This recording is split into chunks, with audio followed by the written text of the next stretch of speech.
À l'issue du sommet pour la paix en Ukraine qui s'est achevé en Suisse, les pays participants ont réaffirmé leur soutien à l'intégrité territoriale de l'Ukraine. L'armée israélienne annonce la mise en place d'une pause tactique quotidienne dans le sud de la bande de Gaza. L'objectif, faciliter l'acheminement de l'aide humanitaire. Le premier sommet pour la paix en Ukraine s'est achevé en Suisse. Dans la déclaration finale, les pays présents ont réaffirmé leur soutien à l'intégrité territoriale de l'Ukraine. 80 countries out of the 92 that attended the peace summit in Switzerland jointly called for the territorial integrity of Ukraine to be the basis for any peace agreement that could end Russia's full-scale invasion. However, there were some countries that attended that did not sign the final declaration on Sunday. These include Russia-friendly nations like, for example, India, South Africa, and Saudi Arabia. The latter is apparently rumored to be one of the favored countries to host the next peace summit for Ukraine, and this time Russia might even be invited. The joint final statement omitted more sensitive issues like whether Ukraine could join the NATO alliance or how troop withdrawals would be managed from both sides.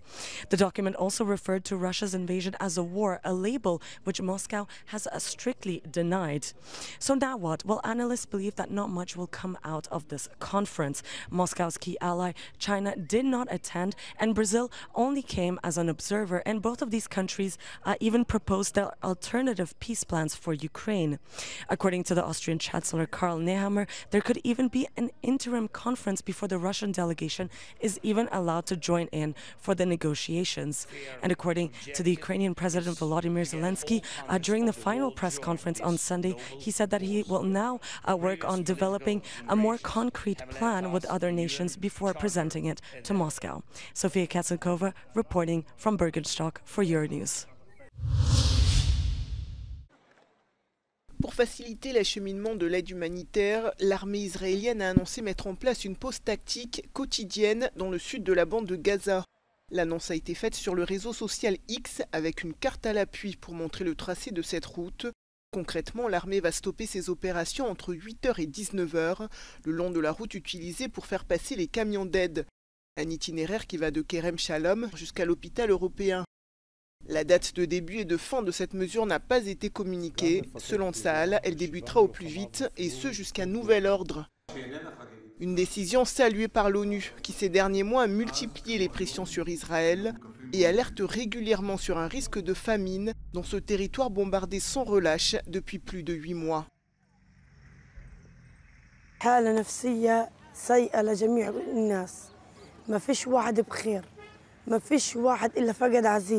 فقد قريب فقد غالي عليه يعني لو رحت على أي بيت حتلاقي فيه بيت حزن فيش فرحة فيش سعادة.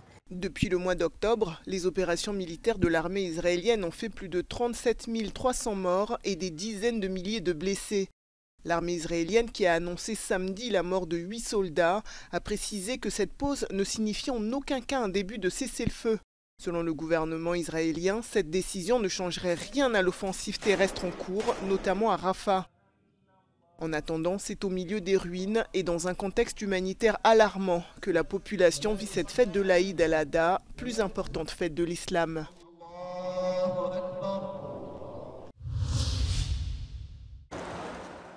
Ces personnes qui lancent des pierres sur une stèle à Mina en Arabie Saoudite procèdent au rituel de lapidation de Satan. Il s'agit d'une étape cruciale du pèlerinage à la Mecque. Le rituel se déroule au premier jour de l'Aïd al-Adha, l'une des plus importantes fêtes de l'islam. Près de 2 millions de musulmans ont accompli ce rituel dimanche. Les fortes chaleurs ont provoqué la mort d'au moins 14 pèlerins jordaniens. L'an dernier, plus de 10 000 cas d'hyperthermie avaient été enregistrés.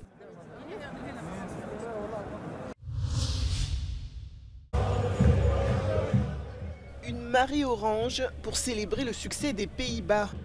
Pour leur entrée en lice à l'Euro 2024, les Néerlandais ont obtenu leur première victoire, 2-1, après une bataille difficile contre la Pologne.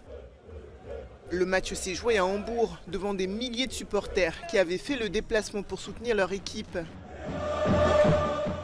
Avec cette victoire, l'équipe néerlandaise prend ainsi la tête du groupe D, dans lequel se trouve l'équipe de France, l'un de ses prochains adversaires.